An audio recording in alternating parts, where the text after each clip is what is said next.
말씀을 시작하시도록 하겠습니다.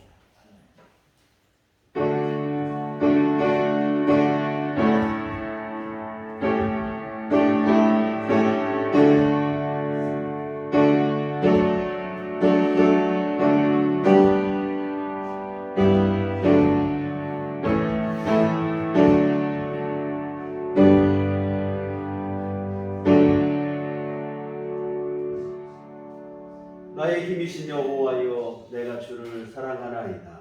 여호와는 나의 반석이시요 나의 요새시요 나를 건지시는 이시요 나의 하나님이시요 내가 그 안에 피할 나의 바위시요 나의 방패시요 나의 구원의 뿌리시요 나의 산성이시로다. 아멘. 제 자리에서 일어나셔서 찬송가 23장 찬송가 23장 찬송하시겠습니다.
전능하사 천들만 드신 하나님 아버지를 내가 믿사오며 그의 아들 우리 주 예수 그리스도를 믿사오니 이는 성령으로 잉태하사 동정녀 마리아에게 나시고 본디오 빌라도에게 고난을 받으사 십자가에 못 박혀 죽으시고 장사한 지 사흘 만에 죽은 자 가운데서 다시 살아나시며 하늘에 오르사 전능하신 하나님 우편에 앉아 계시다가 저리로서 산 자와 죽은 자를 심판하러 오시리라.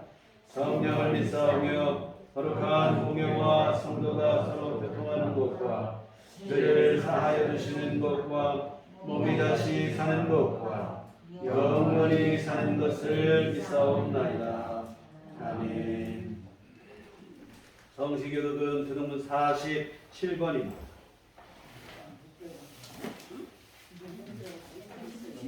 등록문 47번.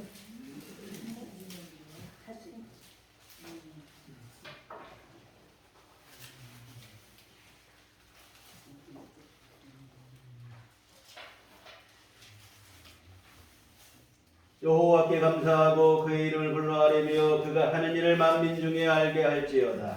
그에게 노래하며 그를 찬양하며 그의 모든 위대한 일을 알았다. 그의 거룩한 이름을 자랑하라. 여호와를 구하는 자들은 마음이 즐거울지로다.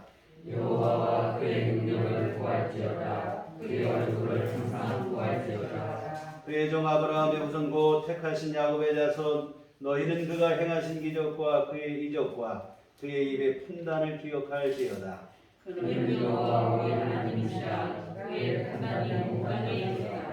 그는 그의 언약 곧 천대에 걸쳐 명령하신 말씀을 영원히 기억하셨으니 이것은 아브라함과 맺은 언약이고 이삭에게 하신 맹세이며 야곱에게 세우신 율례 곧 이스라엘에게 하신 영원한 언약이라. 이르시기를 내가 가나안 땅에 내게 주어 너희에게 할 땅의 소유가 되게 하리라 하셨더라. 아멘. 성경은 찬송가 6장입니다.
존귀하신 하나님 아버지 감사합니다.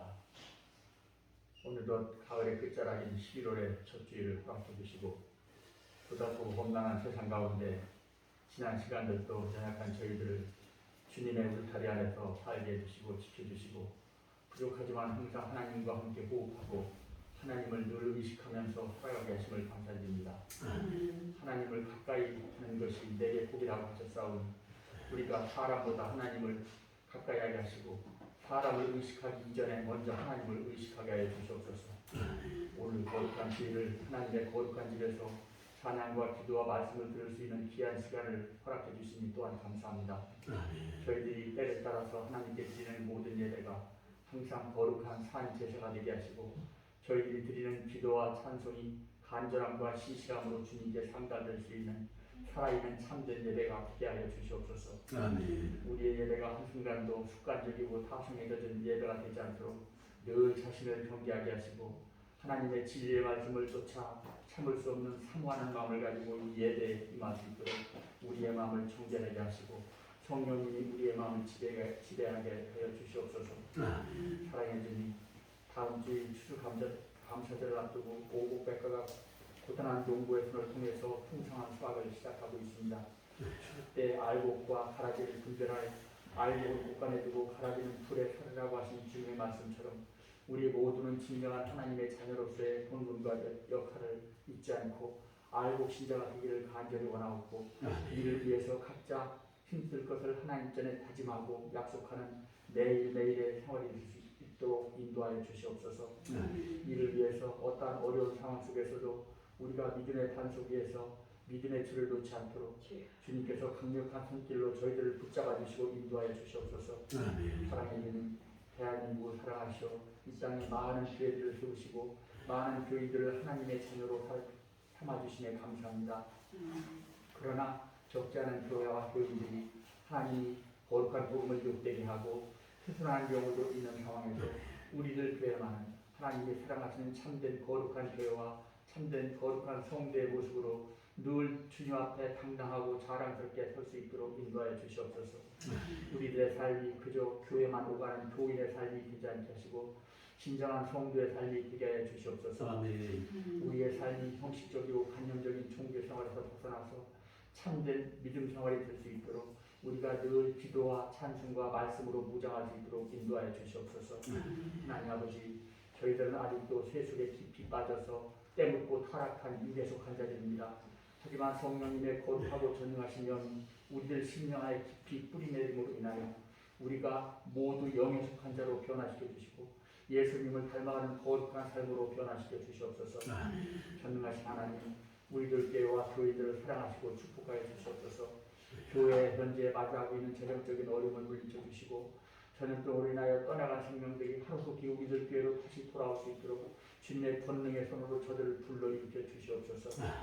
하나님을 모르고 살아가는 생명들이 속히 하나님을 알고 우리들 교회로 발길을 옮길 수 있도록 저들의 마음을 주님의 전능하신 힘으로 움직여 주시옵소서. 저희들이 필요로 하는 모든 것을 주님께서 채워주시고 공급하여 주시옵기를 간절히 기도합니다. 이 시간도 말씀을 전하시는 목사님과 함께해 주시옵소서. 하늘의 영역을 내려주시어 성령 충만케 해 주옵시고 권위의 빛으로 둘러 주시옵소서. 살아있는 진리의 말씀이 저희들의 심령에 들어와 그 말씀이 복음이 되고 구원의 은혜가 되며 심령이 기쁨이 될 수 있도록 인도하여 주시옵소서. 우리를 사랑하시고 우리의 소망이 되시는 예수님 이름으로 간절히 기도드렸습니다. 아멘.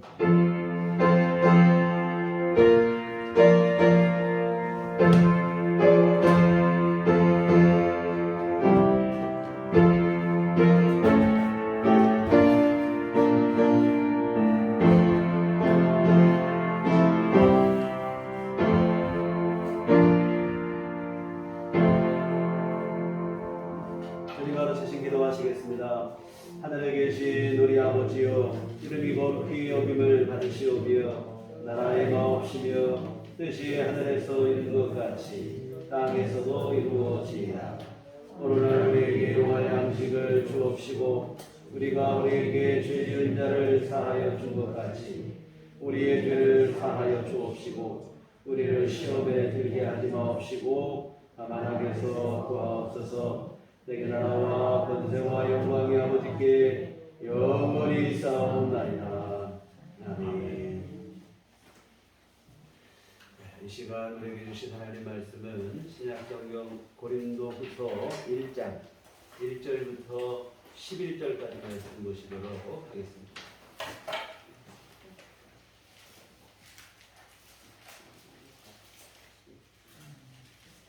고린도후서 1장 1절부터 11절까지 말씀 보시도록 하겠습니다.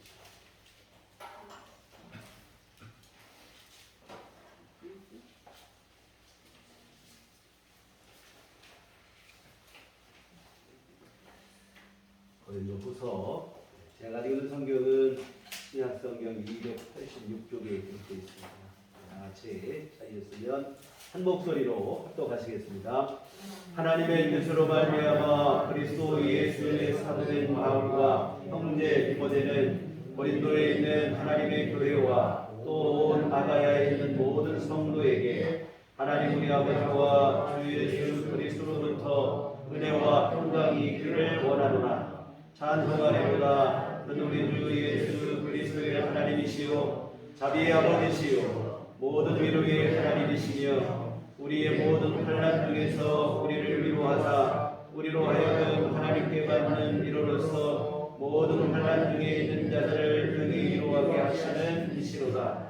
그리스도의 고난이 우리에게 넘친 것 같이 우리가 받는 위로도 그리스도로 말미암아 넘치는도다.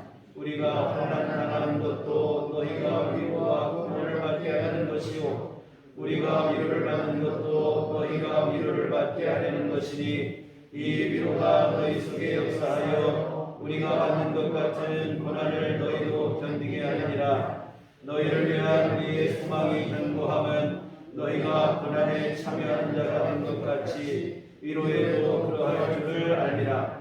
형제들아, 우리가 아시아에서 당한 고난을 너희가 모르기를 원하지 아니하노니 힘이 겹도록 심한 고난을 당하여 살 소망까지 끊어지고 우리는 우리 자신이 사형 선고를 받은 줄 알았으니 이는 우리로 자기를 의지하지 말고 오직 죽은 자를 다시 살리시는 하나님만 의지하게 하시니라.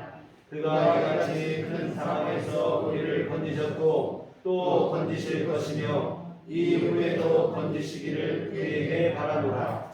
너희도 우리를 위하여 간구함으로 도우라. 이는 우리가 많은 사람의 기도로 얻은 은사로 말미암아 많은 사람이 우리를 위하여 감사하게 하려 합니다. 아멘.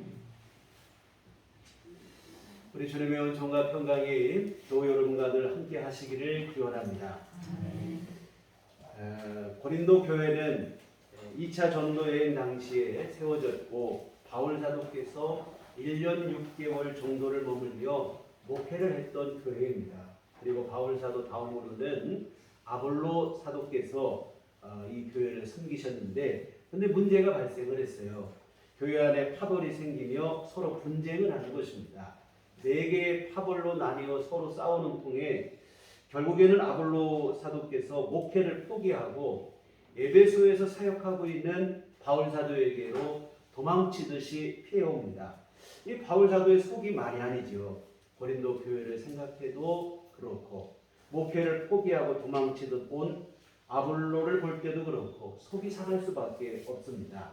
그러나 당장의 에베소의 사역 때문에 지금 막 달려가서 고린도 교회 문제를 해결하고 싶지만 그럴 수 있는 형편도 못 됩니다. 이에 바울 사도께서는 자신이 가지 못하니 대신에 편지를 보내게 돼요.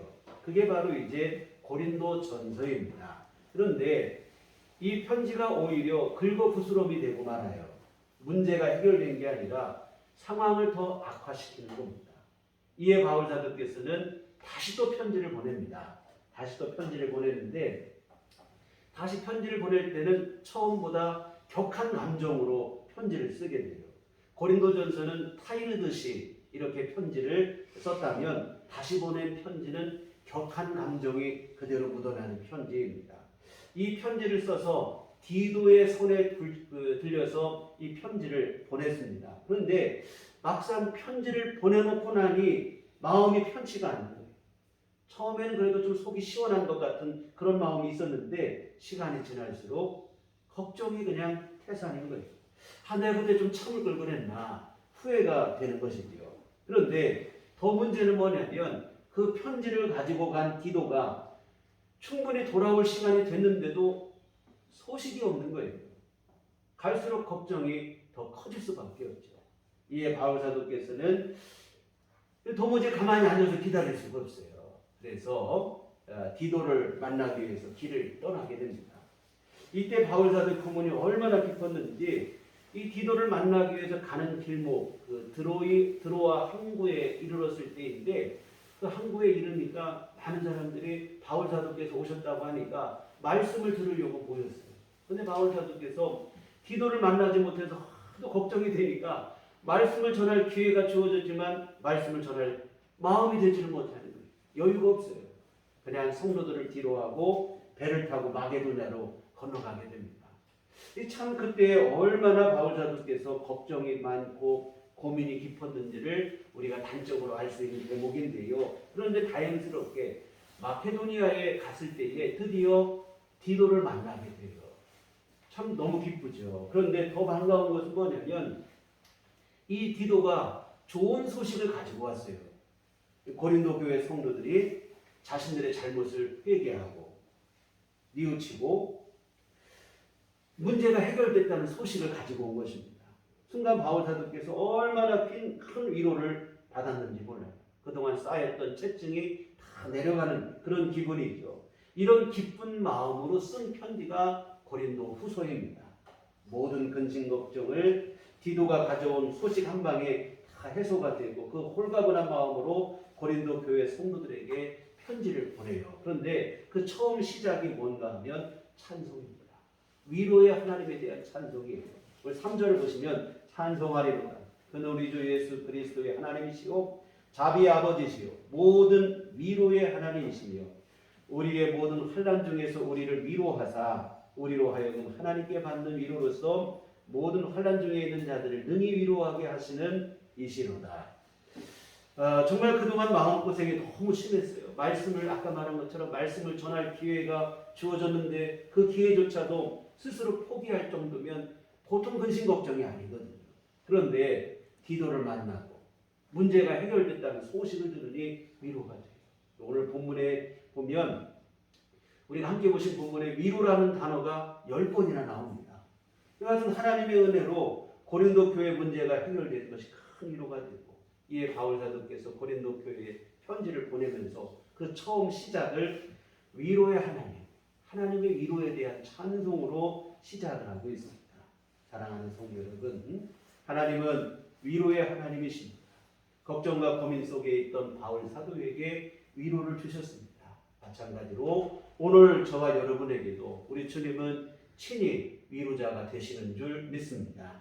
하나님은 모든 이에게 위로가 되세요. 어떤 환경과 처지와 상황도 상관없습니다. 진심으로 주님 앞에 나오기만 하면 긍휼과 자비로서 친히 우리를 위로해 주실 줄 믿습니다. 이와 같은 바울은 하나님의 위로를 말하면서 한 가지 간증을 덧붙였어요. 8절부터 10절까지 말씀인데 자신이 아시아에서라는데 아시아는 에베소를 말합니다. 에베소에서 사역을 할 때 큰 환난을 당해서 살 소망까지 다 끊어졌다는 거예요. 사형 선고를 받은 것 같았다고 합니다. 그런데 하나님께서 그 환난에서 자신을 건져주셨고 큰 위로를 주셨다는 거예요. 그러면서 이렇게 주님으로부터 큰 위로를 받을 수 있었던 비결에 대해서 쓰고 있어요. 9절 보면 자기를 의지하지 않고 오직 죽은 자를 다시 살리시는 하나님만 의지하였기 때문이다. 이렇게 쓰고 있습니다. 하나님만 의지했더니 하나님께서 건져주시고 위로해 주셨다는 거예요. 그러면 우리가 하나님으로부터 위로를 받는 비결이 여기에 있습니다. 다름 아닌 하나님만 믿고 의지할 때예요. 그때 하나님이 우리를 책임지고 구원하시고 우리에게 위로와 안식을 허락하십니다. 우리가 지난주에 보셨던 다윗도 마찬가지 같은 마음이에요. 다 죽게 된 상황이지만 오직 다윗은 하나님을 피난처로 삼겠다고 그랬어요. 주의 날개 그늘 아래에서 이 모든 재앙이 지나기까지 피하겠다고 각오하고 다짐을 했습니다. 이 각오와 다짐이 바로 하나님으로부터 내려오는 위로를 받는 비결입니다. 여러분, 우리가 왜 좌절을 하고 절망을 하는가?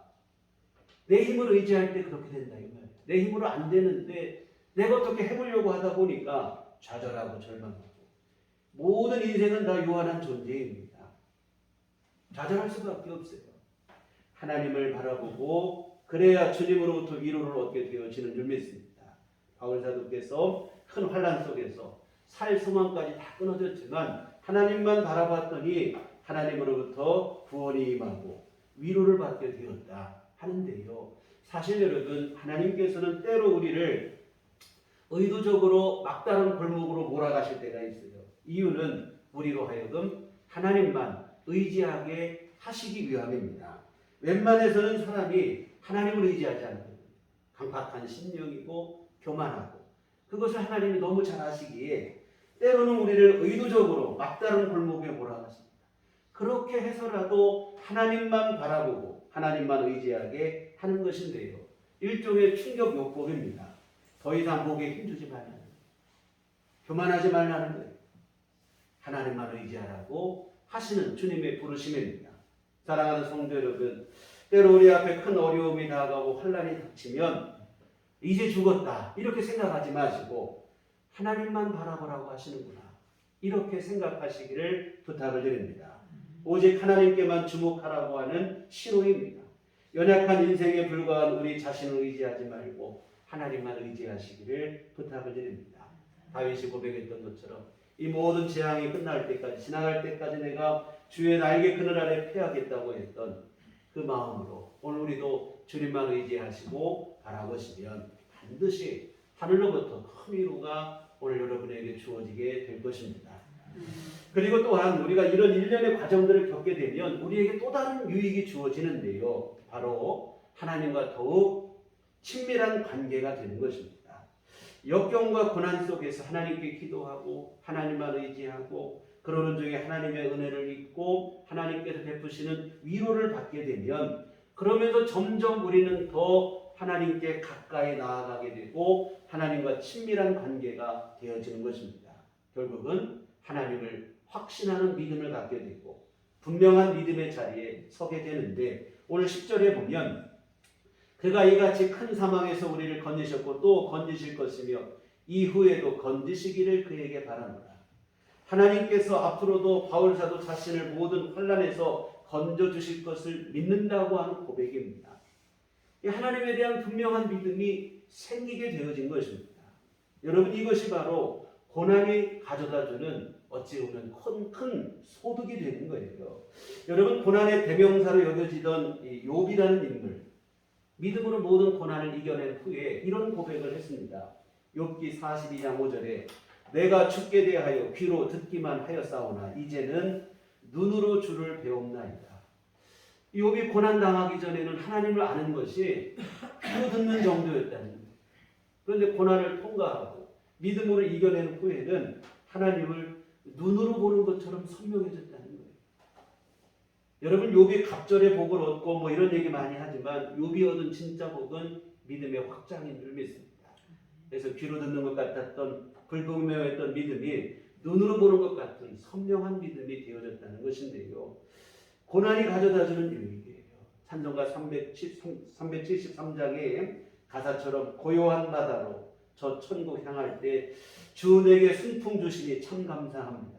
큰 물결 일어나 나 쉬지 못하나 이 풍랑으로 인하여 더 빨리 갑니다. 우리 삶 속에 순풍을 주시는 것도 감사하지만 큰 물결로 인해 더 빨리 갈 수 있는 것 또한 감사하다는 고백인데요. 큰 바람이 불면 쉬지를 못하지만 그 바람으로 인해 배는 더 빨리 달릴 수 있다는 것입니다.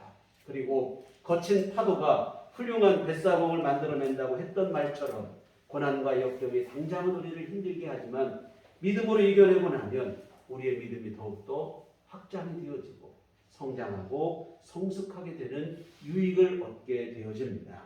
사랑하는 여러분, 지금 어떤 고난과 역경 속에 여러분이 처해 있을지라도 절망하지 마시기를, 또 내 힘을 의지하다가 쓰러지지 마시기를, 하나님을 더욱 의지하시기를 부탁을 드립니다. 그리고 고난을 이기고 여러분은 하늘의 위로를 누리게 될 것이고 뿐만 아니라 그 과정 속에서 더 큰 믿음을 여러분이 소유하게 되어질 줄 믿습니다. 여러분, 하나님 안에서는 어떤 고난도 역경도 걸림돌이 되지 않아요. 믿음으로 나가면 오히려 하나님께 더 나아가는 디딤돌로 작용하게 되어질 줄 믿습니다. 이와 같은 하나님은 위로자이십니다. 고난당하고 아픔당한 이들에게 진정한 위로를 주시는 자비의 아버지시요 위로의 아버지가 되십니다. 주님만 의지하시어서 주님으로부터 내려오는 하늘의 위로와 안식을 누리는 여러분 모두가 되시기를 주의 이름으로 부탁을 드립니다. 그리고 오늘 말씀에서 한 가지 더 말씀드릴 것은 이처럼 주님의 위로를 받은 우리는 우리의 이웃에게 위로자가 되어야 된다고 하는 사실입니다. 우리가 오늘 본문을 볼 때 흔히는 주님으로부터 위로를 받는 것 여기에만 주목을 합니다. 그러나 본문에서 우리에게 주는 우리가 결코 놓쳐서는 안 되는 큰 교훈이 한 가지 있어요. 바로 뭐냐면 4절 말씀인데 우리의 모든 환난 중에서 우리를 위로하사 우리로 하여금 하나님께 받는 위로로서 모든 환난 중에 있는 자들을 능히 위로하게 하시는 이시로다. 하나님은 우리를 위로하기만 하시는 분이 아니라 위로받는 우리로 하여금 환난 중에 있는 다른 이들, 우리의 이웃을 위로하게 하시는 분이라 이 말입니다. 여러분, 우리가 주님께 위로를 받은 것으로 끝이 아니라 다른 이들에게 위로를 건네는 사람이 되어줘야 합니다. 참 지금 세상이 위로에 목말라 하는 각박한 세상이 됐어요. 전도서 4장 1절 말씀, 내가 다시 해 아래에서 행하는 모든 학대를 살펴보았도다. 보라, 학대받는 자들의 눈물이로다. 그들에게 위로자가 없도다. 그들을 학대하는 자들의 손에는 번제가 있으나 그들에게는 위로자가 없도다. 학대를 받는 것도 안타까운 일이지만 더욱 안타까운 것은 그 사람을 위로할 자가 곁에 아무도 없다는 사실입니다. 학대를 행하는 사람만 있지 위로하는 사람이 없다는 거예요. 이게 이 시대의 아픔입니다. 오늘 주보의 시에도 보면 이런 아픔이 잘 표현되어 있어요. 오늘 3년에 보시면 어디론가 훌훌 떠나고 싶어하는 사람, 주어진 일을 묵묵히 하면서도 속으론 철철 피를 흘리는 사람, 떠날 수도 머물 수도 없는 사람, 참아올 수도 없는 사람, 모든 것을 잊고 싶어하는 사람, 사람에겐 그 어느 누구에게도 가슴 속 얘기 털어내놓지 못하는 사람, 가엾은 사람, 어디 하나 성한 데 없이 찢기운 상처에 저마다 두 팔 벌려 위로받고 싶어하는 사람들 아닙니까? 우리는 이 땅의 모든 사람들 저마다 가슴에 상처와 아픔을 묻고 살아갑니다. 위로받고 싶은 마음 간절할 수밖에 없죠. 그러나 섣불리 어디 드러내지 못합니다. 자칫 위로가 아니라 비난과 손가락질로 되돌아올까봐 더 큰 상처를 받을까 두려워 가슴에 꼭꼭 묻어두고 살아가는 것. 이게 이 시대의 비극입니다. 이 시대의 아픔을 치유할 수 있는 사람이 누구겠습니까? 바로 교회와 성도들일 줄 믿습니다. 저와 여러분입니다. 위로와 사랑으로 이 시대의 아픔을 치유할 수 있어야 됩니다. 우는 자들과 함께 울어줄 수 있어야 되고 다른 이의 아픔과 슬픔을 진심으로 공감할 수 있어야 됩니다. 우리 구주 예수님께서 그렇게 사셨기 때문에 마태복음 8장에 기록된 예수님께서 나 환자를 고치시는 장면은 우리로 하여금 많은 것을 생각하게 합니다. 이때는 산상수훈을 마치고 산에서 주님이 막 내려오셨을 때인데 나 환자 한 사람이 나와서 예수님께 고쳐주시기를 요청합니다.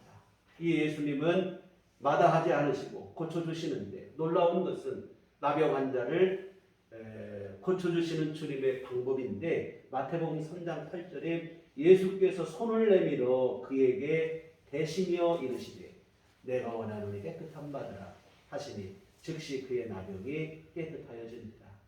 사실 예수님의 능력이라면 말씀만으로도 충분히 고칠 수 있어요. 그러나 예수님은 친히 손을 내밀어 그에게 대시며 그를 만져주셨다 이 말이에요.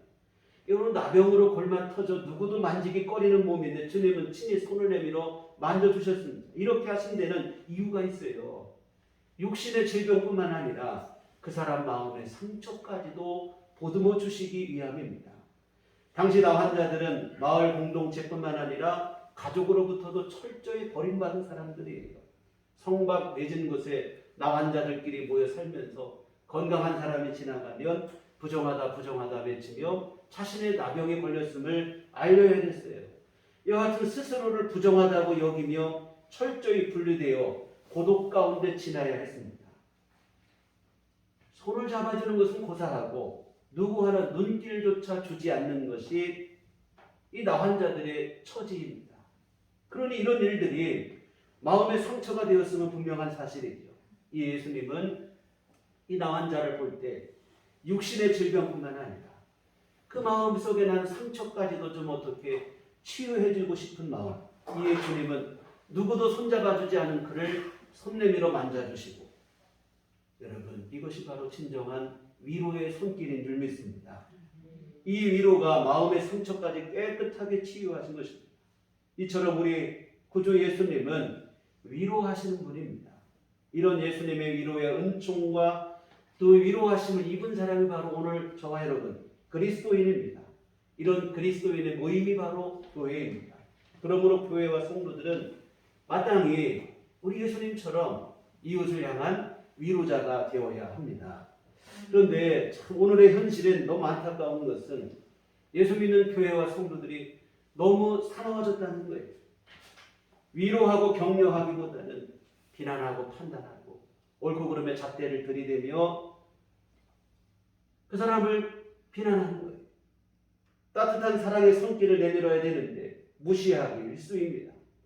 이웃의 아픔과 슬픔에 공감하는 공감 능력이 많이 떨어지고 있어요.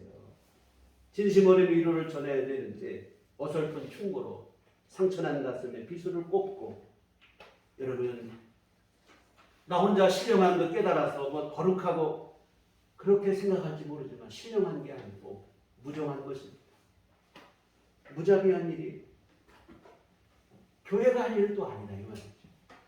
아픔에 함께 공감할 수 있어야 되고 그 연약함을 진심으로 동정할 수 있어야 되고 그리고 진심을 담아서 위로할 수 있어야 될 줄 믿습니다. 이 사도행전에 보시면 위로의 아이콘 바나바라는 인물이 나와요. 그의 본명은 요셉입니다.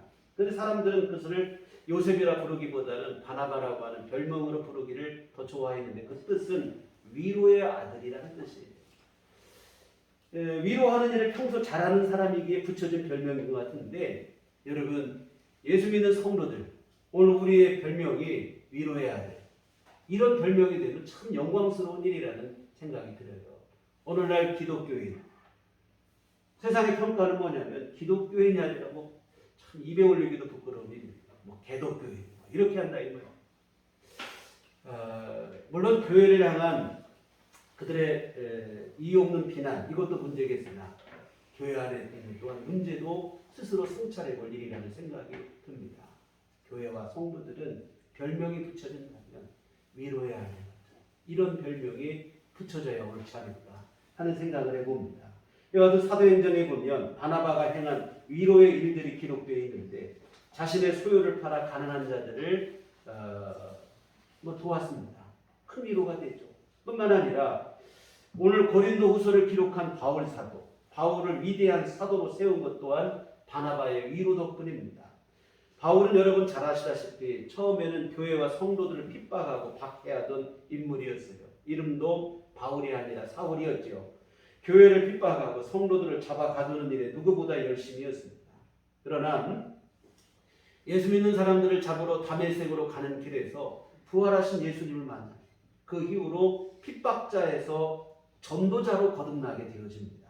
그런데 이렇게 바울이 거듭났음에도 불구하고 초대교회 사도들과 성도들은 바울의 이 회심을 믿어주지를 않았어요.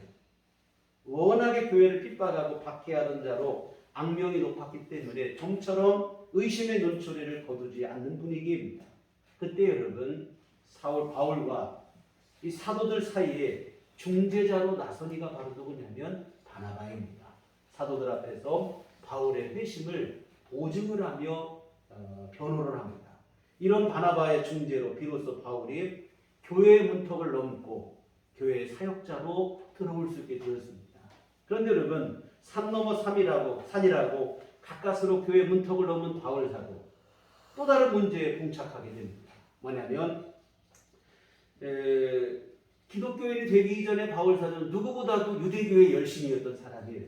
유대교에서 난리가 나는 이 배신자라 낙인을 찍고는 바울을 죽이기 전에는 자기들이 먹지도 않고 자지도 않겠다 이렇게 결심을 하는 결국 바울은 뜻을 제대로 한번 펼쳐보지도 못하고 사도들과 교회의 권유에 의해서 이런 부작용 또한 유대교의 이런 핍박과 박해가 줄어들 때까지 고향에 좀 가서 좀 피해 있어라 이렇게 권유를 받게 됩니다. 그래서 뜻을 펼치지도 못하고 고향으로 돌아가게 돼요. 그렇게 지낸 세월이 좋게 10년이 넘습니다. 여러분 바울 사도는 그 세월 속에서 교회 안에서 또한 철저히 잊혀진 인물이 되어지죠. 이렇게 잊혀진 바울을 다시 교회와 사역의 중심으로 이끈 사람 또한 누구냐면 바나바였습니다. 사도행전 11장에 보시면 스데반 집사님 이후 순교 이후에 흩어진 성도들의 얘기가 기록이 되어 있어요. 핍박과 박해로 성도들이 각자 흩어지게 돼요. 근데 흩어진 자리에서 야 예수 믿다 이렇게 어렵게 됐다 실망한 게 아니고 흩어진 그 자리에서 전도를 하고 교회를 세웁니다. 안디옥에도 그렇게 해서 교회가 세워졌는데 교회가 부흥하게 되니까 예루살렘 교회는 이 바나바를 안디옥 교회 목회자로 파송을 하게 돼요. 근데 그때 바나바가 생각한 게 뭐냐면 자기 혼자 안디옥 교회를 목회하기보다는 누구 함께 할 사람 하면서 떠올린 게 누구냐면 지금 고향에 가 있는 바울을 떠올린 거예요. 직접 바울의 고향 5가지 찾아가서 바울을 안디옥 교회로 초대하여 함께 동역을 합니다. 잊혀진 인물에 불과했던 바울을 다시 교회의 중심으로 이끄니까 또한 바나바입니다. 이 사도들이 왜 바나바를 위로의 아들이라고 불렀는지 그 이유를 분명하게 확인할 수 있는 장면입니다. 아무도 믿어주지 않을 때 믿어줬어요. 아무도 찾지 않았을 때 찾아갔습니다. 실망과 좌절 가운데 있는 이에게 먼저 손을 내밀어 다시 일으켜 주었습니다. 이 같은 바나바의 위로가 있었기 때문에 바울이 위대한 사도가 될 수 있었던 것입니다. 바울이 위대한 사도인 것은 분명하지만 바나바 없는 바울은 사실 상상할 수가 없어요. 바나바는 겉으로는 드러나지 않는 사람입니다. 그러나 위로하는 이 바나바의 역할은 결코 무시될 수가 없습니다. 오늘 교회 안에 정말로 필요한 사람이 있다면 바나바와 같은 그런 사람입니다. 드러내지 않고 나기를 나타내지 않지만 보이지 않게 사람들에게 힘과 용기를 주고 위로를 전해주는 사람. 이런 사람이 있을 때 교회가 은혜롭게 되고 교회가 더욱더 결속되고 하나 되는 일들을 이루게 되어질 줄 믿습니다. 이와 같은 바나바, 위로의 사람인데 이 바나바의 진가가 더욱 분명하게 드러나는 장면이 또 있어요. 바울과 함께 1차 전도여행을 떠났을 때 거기와 관련된 사건인데 바울과 바나바는 안디옥 교회의 파송으로 전도여행을 떠났습니다. 그런데 이 전도 여행을 바울과 바나바와 또 누가 함께 했냐면 마가 요한이라는 사람이 함께 동반을 했어요. 그런데 이 마가는 전도 여행 도중에 무슨 이유인지는 모르겠지만 중도에 포기를 하고 이탈을 했습니다. 이로 인해서 전도 여행에 큰 타격을 입죠. 함께 힘을 합쳐도 어려울 때 중간에 중도 이탈을 하니까 이게 힘이 빠지게 하죠. 이와 같은 1차 전도 여행을 마치고 2차 전도 여행을 계획할 때 이 마가에 대한 처리 문제로 바울과 바나바 사이에 이견이 생기는 거예요. 바울은 1차 전도 여행에 큰 손실을 끼친 이 마가 함께 할 수 없다, 이런 입장이고, 근데 바나바는 어떻게 한 번 실패했다고 그렇게 속단할 수 있겠느냐, 한 번 더 믿어주고 기회를 줘야 되지 않겠느냐. 근데 서로 의견이 좁혀지지 못하고 각자 따로 전도 여행을 떠나게 됐는데요. 그런데 여러분, 바나바는 실패한 전력이 있는 마가지만 그래도 다시 한번 믿어줘야 되지 않겠느냐, 기회를 줘야 되지 않겠느냐, 이런 생각인데 결과적으로 볼 때 바나바의 선택이 옳았습니다. 여러분, 마가는 바나바와 함께 다시 전도 여행을 떠났고, 그리고 후에 훗날 어떻게 되냐면 위대한 전도자로 세워집니다. 그리고 우리가 읽고 있는 마가복음을 기록하는 위대한 업적을 교회사에 남기기도 했던 인물이 됩니다. 이 바나바의 한 번 더 믿어주고 한 번 더 기회를 주는 배려가 아니었다면 불가능했을 일이죠. 그런데 한 번 더 믿어주고 기회를 줬더니 이것이 그를 다시 일어서게 한 줄 믿습니다. 사랑하는 성도 여러분, 위로의 사람이 되어야 됩니다. 연약하고 실패한 자에게 먼저 다가가 우리가 손 내밀 수 있었으면 좋겠습니다. 다시 일어설 수 있도록 위로하고 격려하고, 위로와 격려로 사람을 세우고 살리는 일을 우리가 해야 되고, 이것이 바로 교회와 성도의 마땅한 책무라 이 말입니다. 가난하고 연약하고 힘없고 실패했다고 무시하고 안 되고, 우리가 할 일은 위로하고 그 연약함을 동정하고 진심을 담아서 위로하는 일일 줄 믿습니다. 또 우리가 판단하고 섣불리 판단하고 정죄하는 일도 우리가 안 했으면 좋겠어요. 마가와 같은 실패자를 볼 때 우리는 자꾸 참견을 하려고 하는, 어떻게든 충고라고 생각하겠지만 사실은 판단과 정죄가 돼요. 잘 되기 위해서 잘 되라고 하는 소리라고 하지만 사실 이런 판단과 정죄로는 어느 것도 바꾸지 못합니다. 옳고 그름의 잣대를 들이대며 판단하고 정죄해봐야 달라지는 게 하나도 없어요. 오히려 그 사람을 더 실패자가 만들고 실패자가 되게 만들고 그렇게 합니다.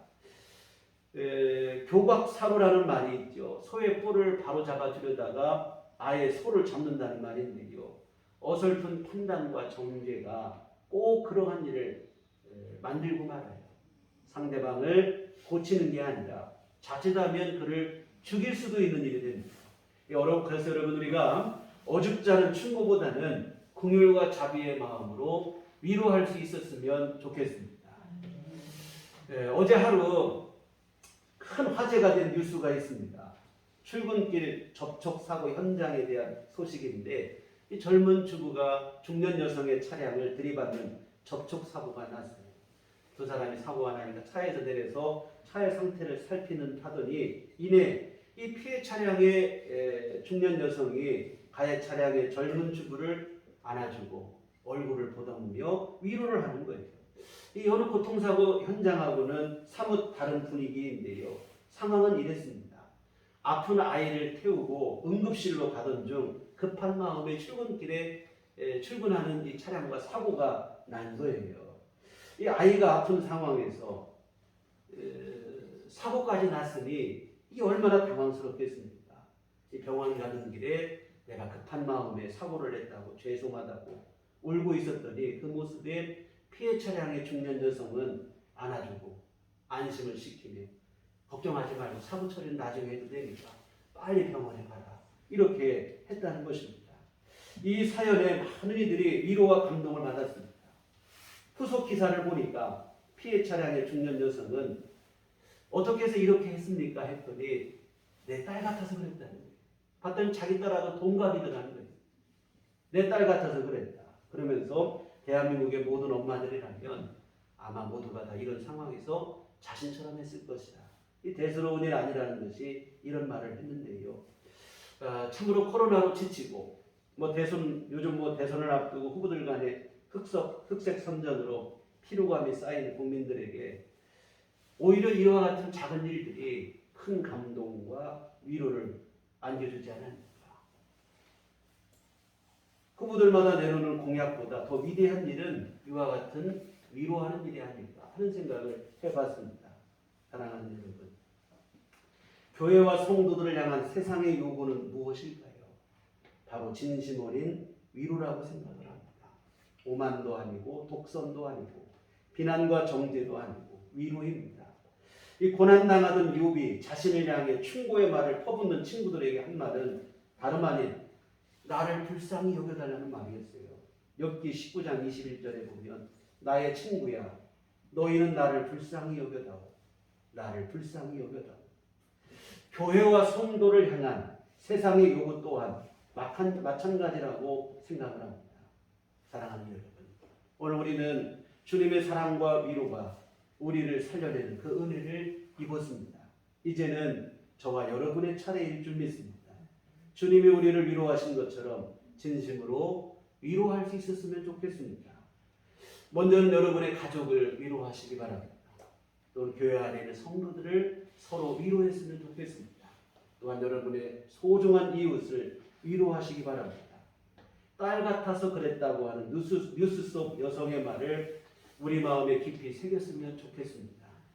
비난과 판단이 우리 안에 앞서려고 할 때 입장 바꿔서 생각했으면 좋겠습니다. 비난하려는 상대가 나라면, 내 가족이라면, 내 딸이라면 여러분 그래도 정죄하고 판단하는 말로 상처의 비수를 뽑을 수 있을까요? 역지사지의 정신으로 진심 어린 위로를 베풀 수 있었으면 좋겠습니다.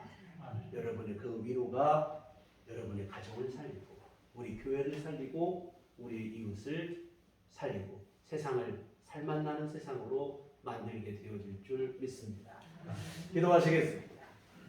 돌아가신 아버지 하나님, 우리의 진정한 위로자가 되어주시니 감사를 드립니다. 우리가 세상에서 아픈 일을 당하고 슬픔을 당하고 그 무엇으로도 위로되지 못하는 그러한 상황에 놓일지라도 우리에게 소망이 있으면 우리에게는 우리를 위로하시고 우리에게 안식을 주시고 평강을 주시는 좋으신 아버지 하나님이 계시기 때문인 줄 믿습니다. 언제나 주님을 바라보게 하시고 주님 의지하게 하여 주시어서 하나님으로부터 내려오는 위로를 얻고 살아가는 우리 삶이 되게 하여 주시옵소서. 뿐만 아니라 이제 우리 안에 넘치는 위로, 그 사랑하심 이것을 가지고 우리 이웃에게 위로를 전하게 하시고 이웃의 마음에 감동을 줄 수 있는 삶을 살아가도록 도와주시옵소서. 비난과 판단이 아니라 위로와 격려로서 모든 이들을 세워주고 함께 살아가는 귀한 삶을 세상을 만들어가는 우리 모두가 될 수 있도록 도와주시옵소서. 예수님 이름으로 기도했습니다. 아멘. 찬송가 우리 384장 찬송가 384장 찬송하시겠습니다.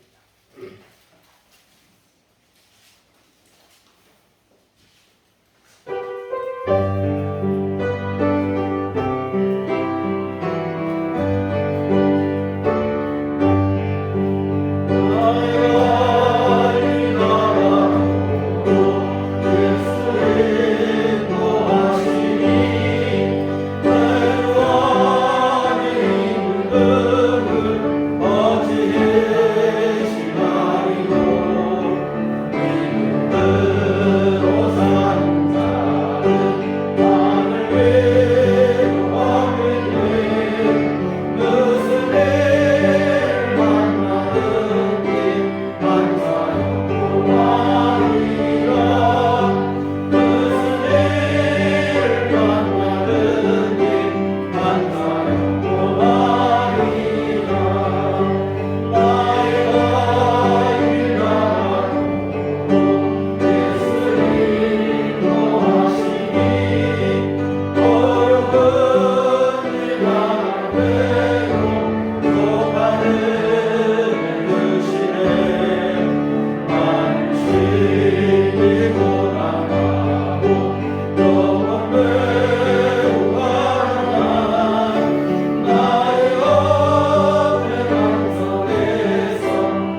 늘 우리 삶에 위로를 주시고 건강을 주시고 필요한 모든 은총을 공급해 주시니 감사를 드립니다. 하나님의 귀하신 은총 감사하며 주님 앞에 이 헌금을 드립니다. 아버지 기뻐받아 주시옵소서. 쓰이는 곳에 복을 내려 하나님의 선한 일들을 이루어가게 하여 주시옵소서.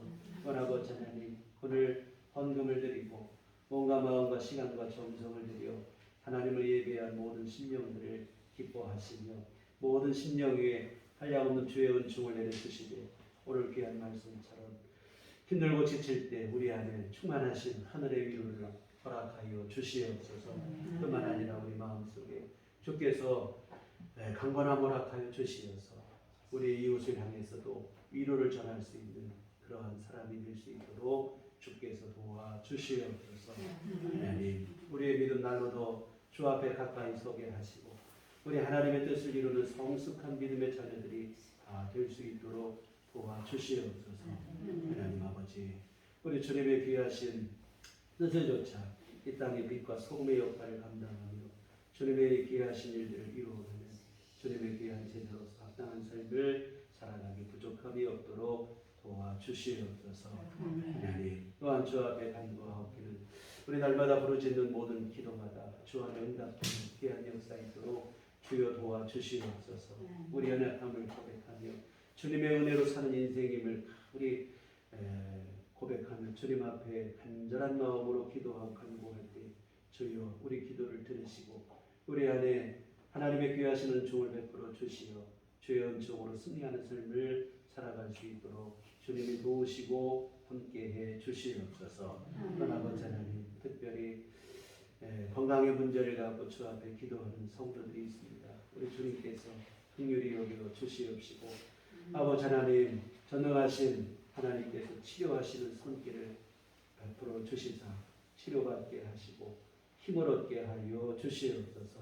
병원에서 힘겹게 투병하는 성도님들이 있습니다. 우리 주님께서 기억하여 주시옵시고 긍휼과 자비를 베풀어 주시옵시며 건강을 회복할 수 있도록 은혜를 내려 주시옵소서.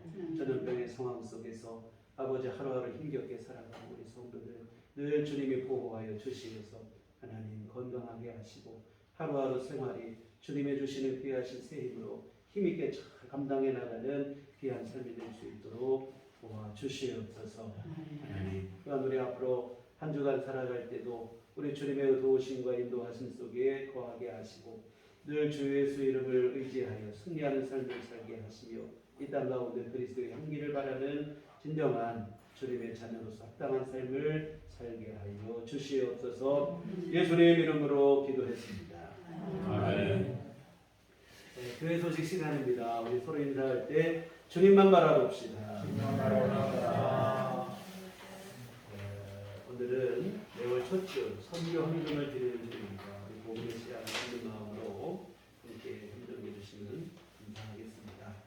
매주 목요일 오후 2시에 전도 모임이 있습니다. 그리고 전도물품이 교회 로비에 준비되어 있습니다. 물품과 전도지 대용으로 주부를 사용하고 있으니 여분의 주도 가지고 가셔서 전도하는 데 사용하시면 좋겠습니다. 다음 주는 우리가 추수감사주일로 예배를 드립니다. 그리고 우리 주변에 이제 예배 가능 인원 숫자가 더 늘어나서 이제 여유롭게 예배를 드릴 수 있게 됐습니다. 그래서 주변에 우리 전도하실 분들이 있으면 함께 초대해서 함께 예배 드릴 수 있는 그러한 시간이 됐으면 좋겠습니다. 그래서 여하튼 다음 주 추수감사주일 하나님 앞에 진정한 감사로 또한 우리 전도의 열매로 하나님께 영광 돌리는 그런 시간이 됐으면 좋겠습니다. 그리고 교회 밖의 집회와 성경공부 참여를 금하고 교회 중심으로 건강하고 건전한 신앙생활을 함께 이어갔으면 좋겠습니다. 그리고 오늘 처음으로 우리 교회를 방문해 주신 분들이 계신데 함께 신앙생활을 원하시면 등록해 주시면 함께 기도를 돕고 함께 협력하도록 하겠습니다. 우리 다 같이 자리에서 일어나셔서 평안을 너에게 줍니다. 우리 서로를 축복하시며 함께 찬양하시도록 하겠습니다.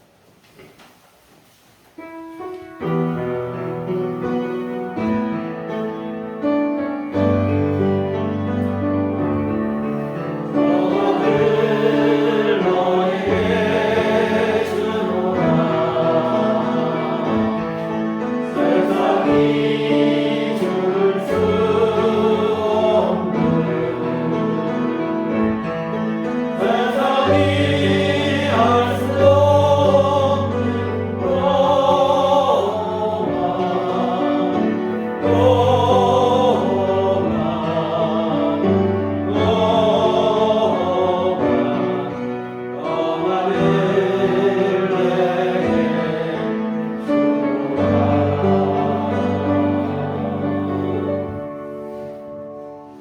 오직 성령이 너희에게 임하시면 너희가 권능을 받고 예루살렘과 온 유대와 사마리아와 땅끝까지 이르러 내 증인이 되리라.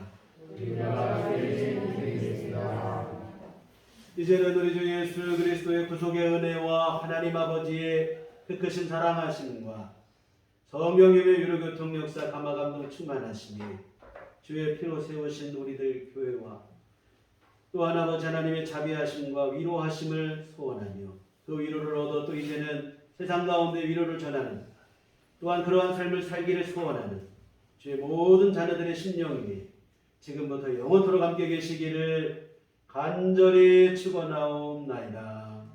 아멘.